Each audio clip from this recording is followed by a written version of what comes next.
Welcome to the Liverpool Talking newspaper for the week ending Saturday the 12th of January 2019.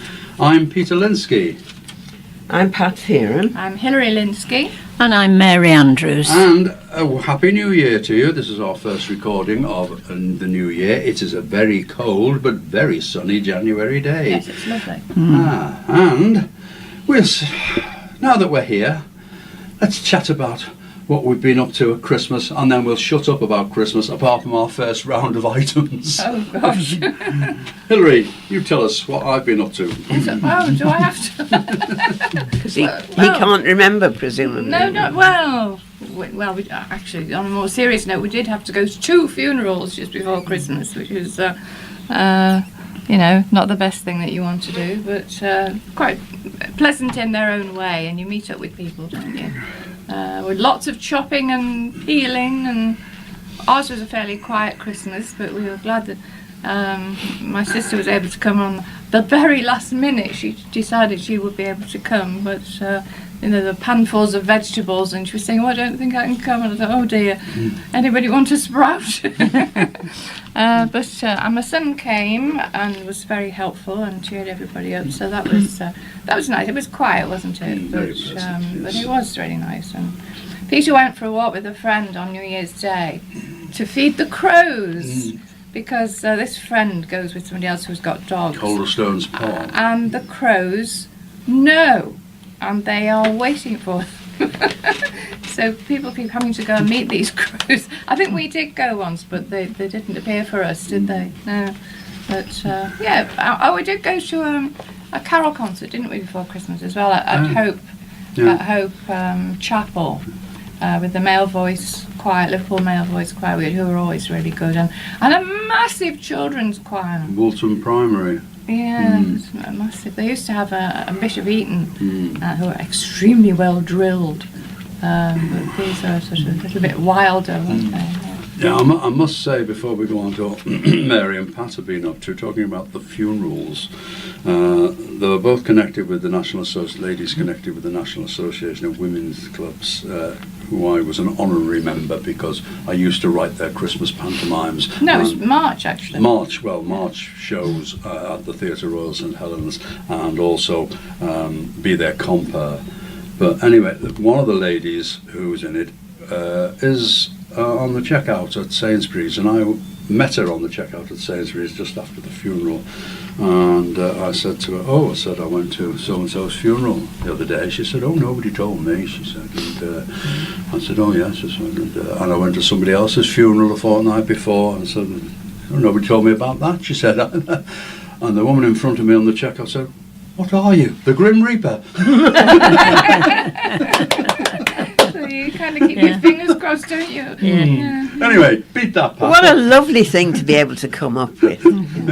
Beat that, Pat. Now it's your turn. Go on, what have you been up to? What have I been up to at Christmas? Well, we were in dire straits because how do I work this one out?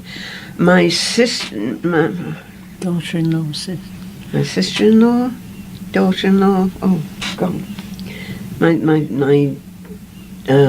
daughter-in-law's sister, who brought her up because my daughter-in-law was the tail end of her family, and so she was brought up by her big sister. The big sister had cancer a few years ago and was apparently cured of it, and she was just told the week before Christmas that she'd got 2 new cancers, 2 different new cancers in her stomach, and was more or less told very kindly and nicely, "Enjoy this Christmas because you might not see another one." Oh dear. So my daughter-in-law then went into an absolute tiswas of anxiety.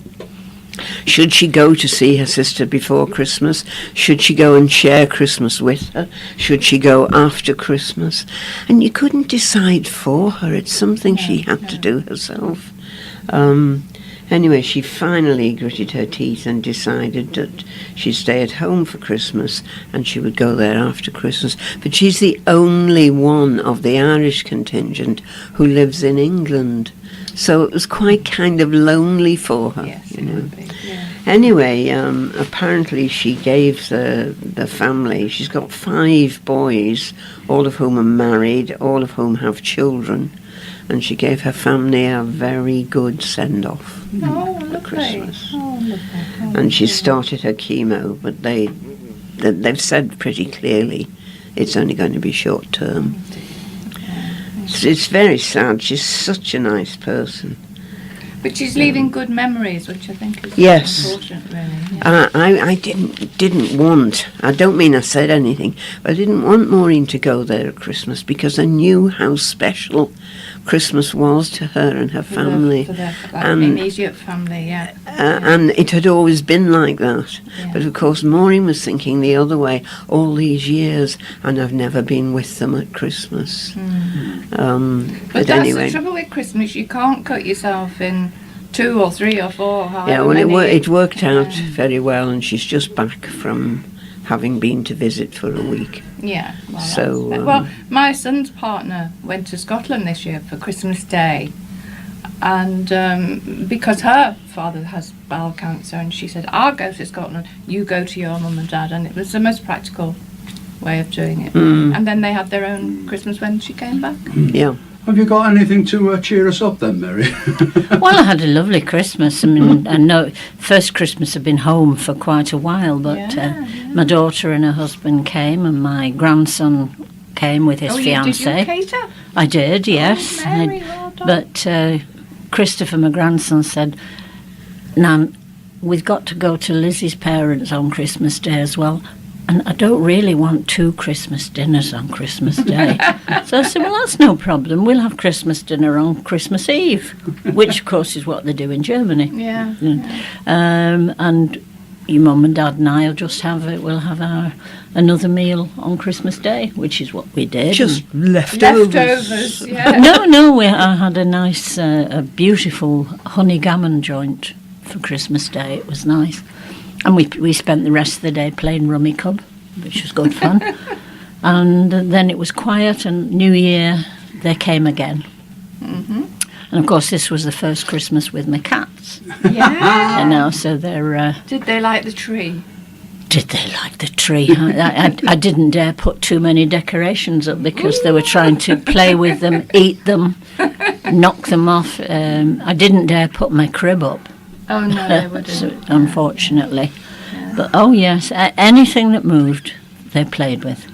And they thoroughly enjoyed it. And Well, possibly some things that didn't move until they'd played with them. Yes. Oh, yeah. Talking how talking lovely. about cats though, on Christmas, one Christmas when we had our cat, which one was it? Pippin. We put the turkey out to defrost and came down the following morning to a one-legged turkey. The cat had devoured a frozen leg of turkey. That figures. That figures. Anyway, let's get on with our first item of New Year, Lots of and concerts Hilary at has the got Philharmonic, lots starting on. with Thursday the 17th of January, 7:30, the Gadfly, and that's Shostakovich, the Gadfly Suite, Weinberg Cello Concerto, Sibelius Symphony No. 4, conductor Vasily Petrenko, and cello Jonathan Asgard. And Sunday the 20th of January at 2:30, Peer Gynt, Grieg Peer Gynt Suite No. 1, Beethoven Piano Concerto No. 3, and Sibelius Symphony No. 4. And again, the conductor Vasily Petrenko, piano Beatrice Rana. Then Sunday, the 27th of January, again 2:30, Happy Birthday Mozart. Mozart Clarinet Concerto, Mahler Symphony No. 5, and the conductor Robert Trevino. And Thursday, the 31st of January, 7:30, Tchaikovsky's Pathétique, with Beethoven's Violin Concerto and Tchaikovsky's Symphony No. 6, Pathétique, with the conductor and violin Nicole Zinoda. And the tickets for all of these are £15 to £45 from 7093789. Now, the Empire has a series of one-night concerts. Thursday the 10th of January, 7:30, a country night in Nashville. tickets from £21.50. Friday the 11th of January, 7:30, Believe, the Cher songbook, tickets from £13. And Friday the 17th of January, 7:30, Barry Steele and Friends, the Roy Orbison story, from £22. And they're available on 0844 871 3017. And the Everyman has just about still got its Christmas pantomime, The Snow Queen, until the 19th of January. And the tickets for that are from £10 on 709 4776. And there's lots more on the Echo What's On website. Right, thank you. And Mary has got the first birthdays very many of the year. birthdays this month, so I'll call out the names first and then wish everybody together a happy birthday. On the 10th, there's Malcolm Brown. On the 11th is Dorothy Craig. And on the 12th, Craig Vernon. On the 17th, Linda Wilcock.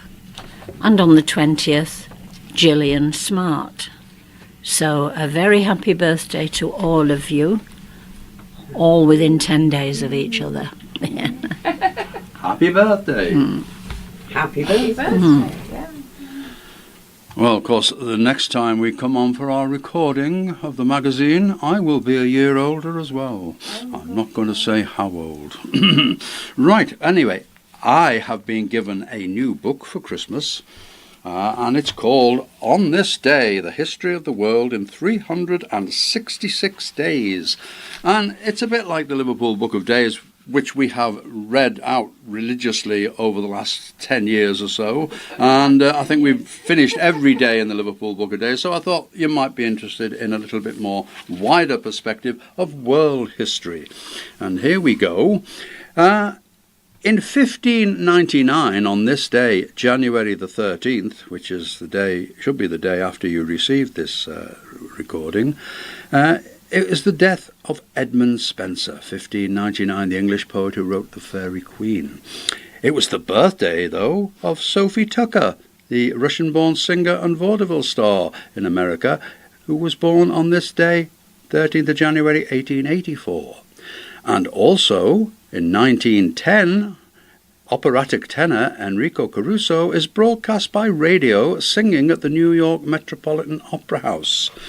And then a very long one, which Mary will probably remember, not that she's that old, but it's a historical point. In 1889, on January the 13th, the distinguished novelist Émile Zola stunned the Parisian literary and political world with an open letter on the front page of L'Aurore entitled J'accuse, which made a blistering attack on the French army over the affair of Captain Alfred Dreyfus.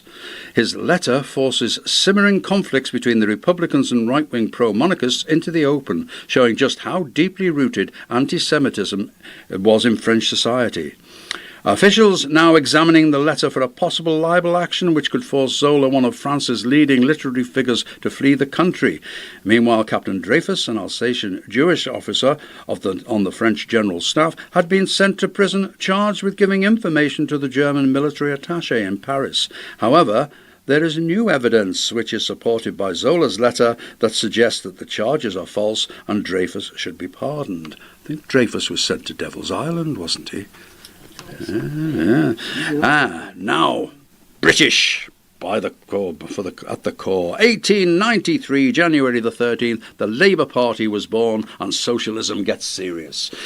James Keir Hardie, the new Member of Parliament for West Ham, who last year arrived to take his seat at Westminster dressed in yellow trousers and to the tune of the Marseillaise, has fathered an organisation that could be in time shock Britain's frock-coated Tories even more deeply than his dress sense. It is called the Labour Party and results from an alliance of British trade union and socialist movements. The Fabian Society, the newly formed Independent Labour Party and Keir Hardie's own Scottish Labour Party will all be united under the Labour Representation Committee. Hardie, who started work as a miner at the age of 10 and educated himself at night school, secured election as an independent socialist, but now he has a party to back him. It's a bit awkward reading this because it's all written in the present tense as if it's actually happening at the time. Anyway, Michael Bond, 1926, January the 19th, was born. He was the much loved children's character, Paddington's Bear creator. In 1915, on January the 13th, South African troops occupy Swakopmund in German Southwest Africa, now Namibia. 1941, Irish author James Joyce, whose book Ulysses caused outrage because of sexual frankness, he died after surgery in Zurich. And in 1964, the Beatles topped the United States charts. 1974, the world's largest airport opens in Dallas, Texas. Coming to the present, 1979, Concorde begins flights from Washington, D.C. to Dallas, Texas. In 1957, we're going back again, Elvis Presley records his hit All Shook Up in a Hollywood studio. And finally, in 1990, 24 people die in riots in Baku, Soviet Azerbaijan. So there's what happened on January the 13th around the world and around the time. And now Pat is going to console us. I chose 3 small poems, just thought for a change rather than one longer one.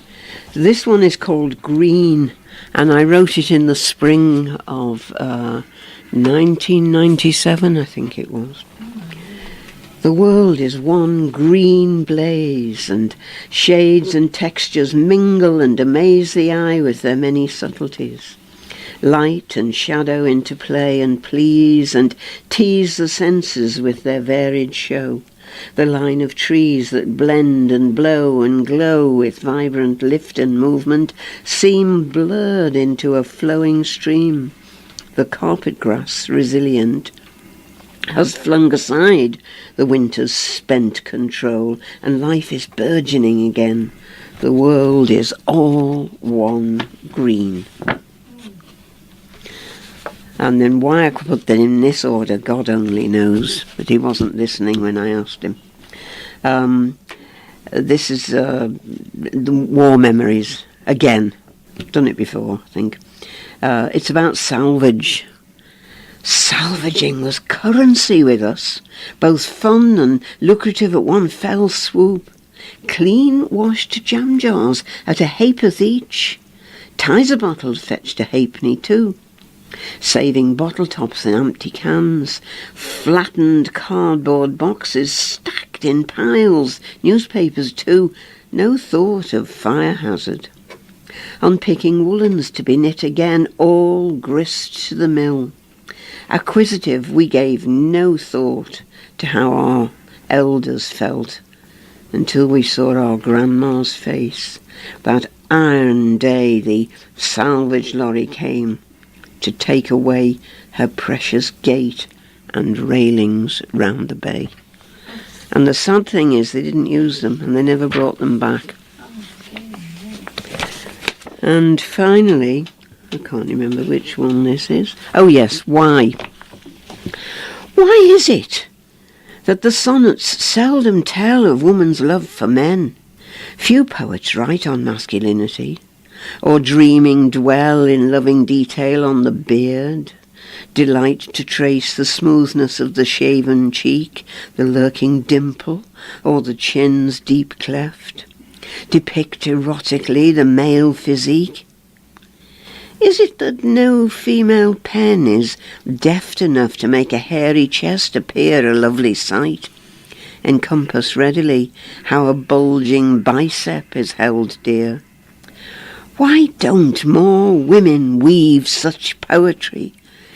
It's not effeminate to admire her lips, then why unfeminine to praise his hips? I must say, you're talking about green. I've got green shoots in my garden. You must have that. And some white bluebells out already. I've got a little tiny bunch of bluebells, yes. Yeah. Well, and now Hilary, also having exhausted her dramatic disasters, is going on to some operatic ones instead. Right, well, these are great operatic disasters collected by Hugh Vickers, and I think this first one, a lot of people will have heard before, but it's worth retelling. Whereas most such disasters depend on some element of misunderstanding and incompetence among the stage management, this catastrophe is delightfully due entirely to ill will, in this case between the stage staff and the soprano. With diabolical cunning, they permitted her, after several stormy rehearsals, to complete her first performance without mishap until the very last moment, when Tosca throws herself off the battles of the castle St. Angelo. What normally happens is that on her cry, "Scorpio, davante, addio," she hurls herself off and lands on a mattress 4 feet below. Who but Callas has ever looked totally convincing at that moment? Her outstretched hands haunt the memory. But in this case, it was not Callas, but a large young American who landed not on a mattress, but, perish the thought, on a trampoline. It is said that she came up 15 times before the curtain fell, sometimes upside down, then the right way up, now laughing in delirious glee, now screaming with rage. Worse still, it seems that the unhappy lady was unable to reappear in any other opera centre performance throughout the entire season, because the centre's faithful audience, remembering the trampoline, would have burst into laughter. She had to remove herself to San Francisco, where, of course, no such grotesque incident could possibly occur. And there is a lovely picture of her right up in the air with the soldiers looking on. I'll show these people here because it's a lovely cartoon. And Mary has taken over the Wrinkleys role. Not that she is a Wrinkly, but she's kindly agreed to read it for us. And it's Wrinkleys. Well, I can really identify with this, and I dare say most of you, when you've heard it, will too. Why do things disappear the moment you put them down? Never mind the Bermuda Triangle. You have the equivalent in your very own front room. Logically, it just doesn't add up. You have a relatively small confined space with a finite number of objects in it. Therefore, ipso facto and all that, nothing can be lost. In reality, of course, it's very, very different. You once saw a TV documentary about wormholes in space. This cosmic conundrum postulates that things can disappear from one part of the universe, whiz through a wormhole, and then reappear somewhere else. You know the feeling. Your glasses, for instance. You put them on the arm of the chair, get up to put the kettle on, come back, and they're gone. Disappeared. Even as you search down the back of the armchair, they're hurtling through one of those wormholes, only to suddenly reappear somewhere quite unexpected, for instance on the end of your nose. Or on your head. You know you didn't leave them there. You would swear on oath that you didn't, but there they are. Same with your keys. You're just about to leave the house and you check to make sure you've got your keys, and would you believe it, they've vanished. With your skills, you could probably join the magic circle. Harry Houdini, eat your heart out. And it doesn't stop there. Even within the tiny area occupied by you and your armchair, things will go walkies. For instance, and this is the one big one, the TV remote control. How does it do that? How can it just disappear? It could explain a lot of things, your armchair. A quick feel down the sides will garner a wealth of bits and pieces, from rubber bands to hearing aids. Who knows, perhaps the Mary Rose is down there somewhere. Then there are very important things like tickets. Clearly, the safest place in any Wrinkly household is behind the clock on the mantelpiece. You would think that this area would be sacrosanct, beyond such fiendish physics as wormholes, etc. But no, The moment you're about to set off for your concert, dinner dance, quiz night or whatever, the all-important tickets have disappeared. They were there this morning, you say. Ah, yes, but so was the sun, and even that's disappeared now. You then accuse your wrinkly other half of moving them, to which they respond by firing back with something you managed to lose just yesterday. And then, like some miraculous sleight of hand, they reappear, probably in your pocket. This, of course, is after you have double, triple and quintuple checked behind the damn clock, because you simply can't understand why something isn't still where you left it. People will josh you about senior moments, but you're having none of it. It's clearly a cosmic conspiracy, akin to Sod's Law, and you finally have to admit it, that like Sod's Law, there's not much you can do about it. Yes, I think we've all had those moments, haven't we? Yeah. At least we're Too many. At least we're not on our own. Yeah.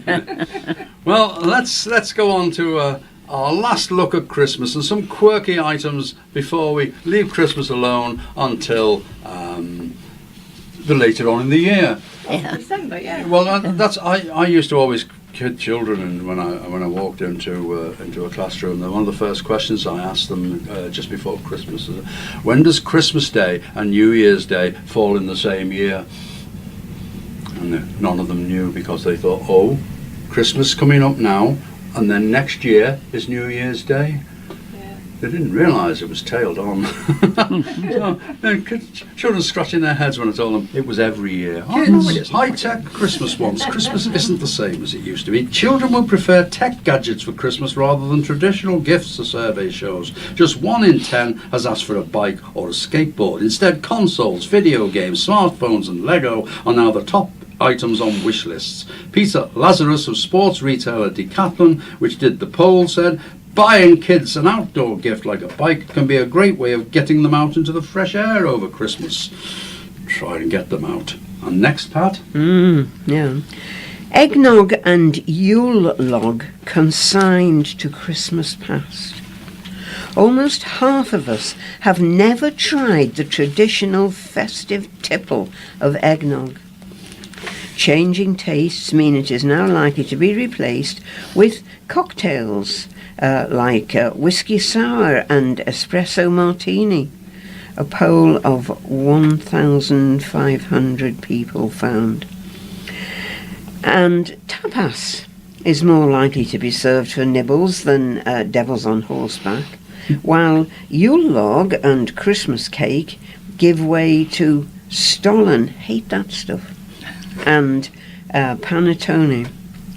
The poll by drinks giant Diageo, having trouble with this, also found many Christmas dinners still will feature beef, fish and curry rather than turkey.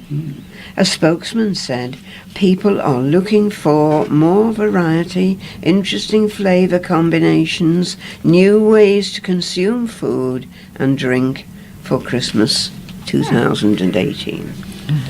Oh, Carol, I'm so in love with Yule.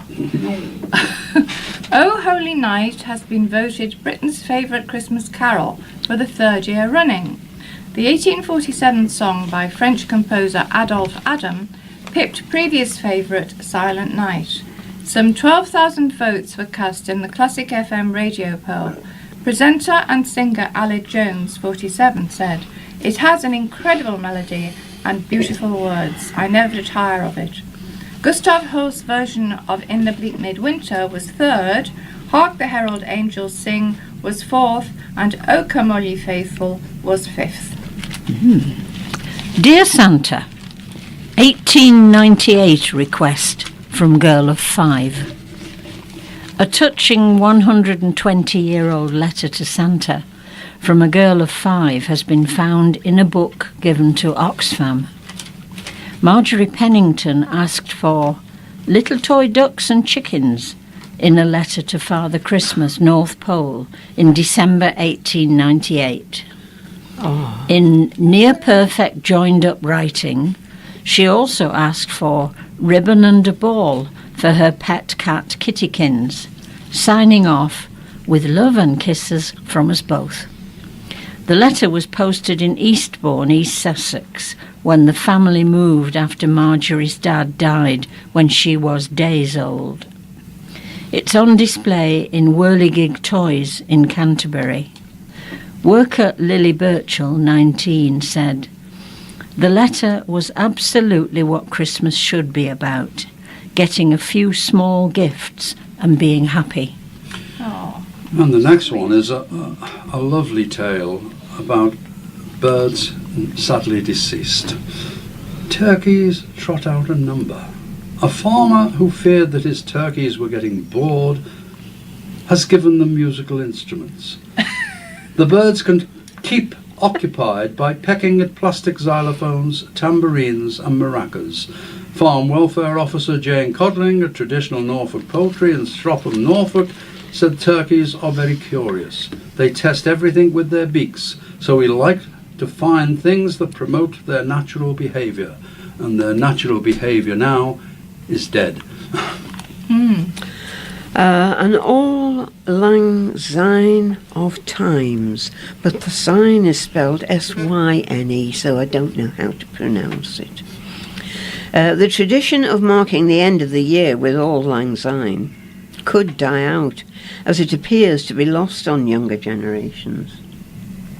It was the most played track in the 10 minutes surrounding midnight last New Year, online streaming data has shown, but only 5% of those streaming it were aged 18 to 25, while more than half of fans were over 45, said streaming service Deezer. The editor, Adam Reed, said, "This year we're encouraging more young people to embrace the tradition." Doesn't say how. And our next round is ancient,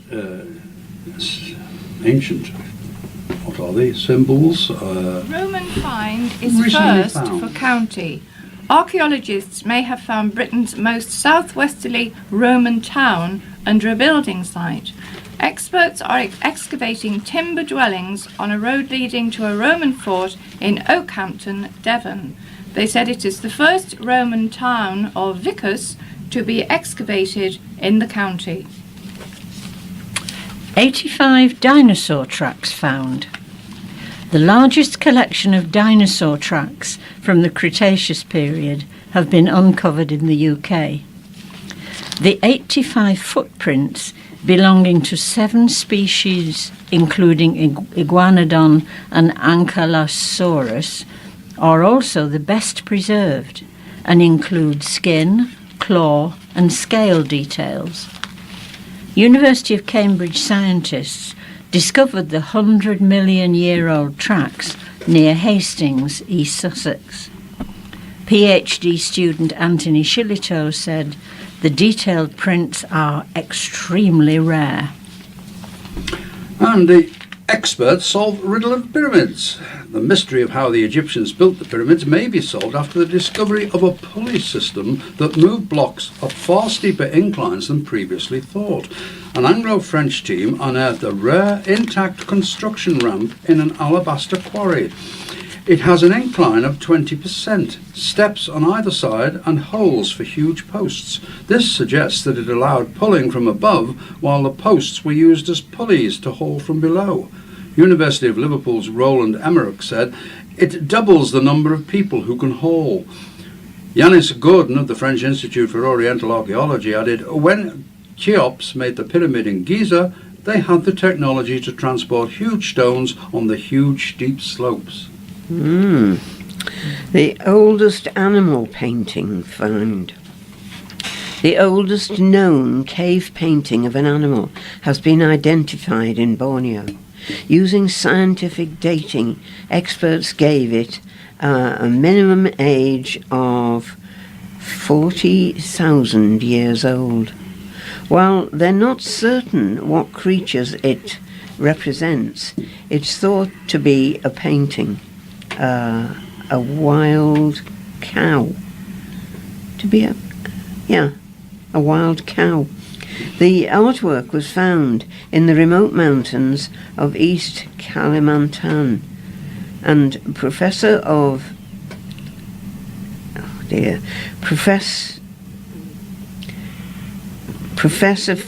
Franco of, this is a tongue twister, Orinoco University of Bordeaux, France, said it's a major archaeological discovery.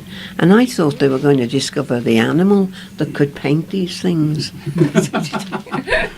Not quite yet. And next we have some animal stories going on Facebook. A woman whose dog was stolen 2 years ago has finally been reunited with her after an epic campaign on Facebook. Owner Tricia Joseph never gave up searching after beloved Springer Spaniel Belle was taken. Tricia joined 500 Facebook groups in the hope someone would recognise photos of her pet, and it paid off when the dog turned up for sale 75 miles away from Tricia's home in Defynog, mid-Wales. A teenager who had kept Belle for 6 months in Worcester was shocked to find out she was stolen and immediately offered to hand her back. Gardener Tricia said, "As soon as we arrived to get her, we knew it was her. She was wagging with her whole body." Dog Bopper's 8-stone whopper. An animal shelter that rescued Britain's fattest dog earlier this year has taken in an even heavier pooch. Bopper, an 11-year-old collie, weighs almost 8 stone and is unable to comfortably sit in his kennel. He's 1.5 stone heavier than Hattie the Fatty, who made headlines earlier this year. Both dogs are staying with the owners of Gables Farm Dogs and Cats Home in Plymouth, Devon. Manager Ruth Rickard said, "We thought Hattie was the fattest dog we'd ever get here, but Bopper makes her look tiny." Oh, nice little sea story now. Crayfish and seahorses in coast return. Seahorses, little terns and crayfish are among the creatures returning to UK coasts, say wildlife experts. Volunteers spotted basking sharks in Cardigan Bay, Wales for the first time in 3 years. The Wildlife Trust 2018 review of sightings also listed short-snouted seahorses off Dorset. Try that fast. Short-snouted seahorses off Dorset. Anyway, spiny lobsters or crayfish in Cornwall and little tern seabirds breeding at a Cumbrian spot for the first time in 33 years. But there were also reports of sewage spills, plastic pollution on beaches and millions of creatures washed up after a storm in March. The Wildlife Trust Dr. Lisa Beatty said, "It has shown us the problems that remain and the challenges that our sea life faces." And the farmer is to copy the Royal Red's plan. Prince Charles' love for red squirrels has inspired a former farmer to reintroduce them to his own area. Sean Mars plans to buy the animals from a specialist supplier and nurture them in an enclosure for 2 years before letting them out in the wild. Many red squirrels have been wiped out by their stronger grey cousins. It is thought only 160,000 reds remain in the UK, with 3/4 in Scotland. Mr. Mars, who released the reds on coastland near Hull, said Prince Charles is trying to bring them back on his estates. They are native to this country, and we need red squirrels back. Oh, certainly do. We've got one now in our garden, a regular visitor. No, A red one? Not a red. Oh no, sorry, no, not It's a red one. grey. It's a grey one. Yeah. Anyway, some health and safety items coming up.